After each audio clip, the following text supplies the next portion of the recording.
Seda nii ruttu läks, arvasin, et 15 tundi tuleb. Ära tagasi lübitud. No ma ei tea.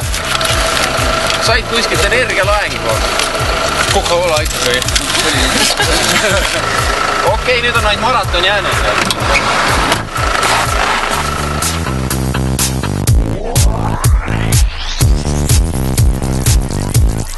300 kilomeetrit on läbi.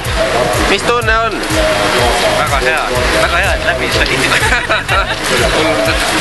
Ka millised meeleolud rajal veel valitsesid, kuidas kaasvõistlejad suhtusid? Liiga palju pidi kommenteerima, et mis see üritus oli. Ma pidin rohkem rääkima kui sõitma. Ma ütleks veel seda, et kogu toetustiim on väga heal tasemel, et ma kunagi kirjutan pika kirja sellest. Ja kuidas mu nälga kustutati ja kuidas Indrek mu suuske määris. Avemääritud suusad, eks ole kindlasti. Avemääritud suusad, jah. Ja ripsvete pealt jääpurikaid mursti ja kõike. Nüüd tagasi koju Tallinna poole, jah? Suuskadel? Nalja teed või?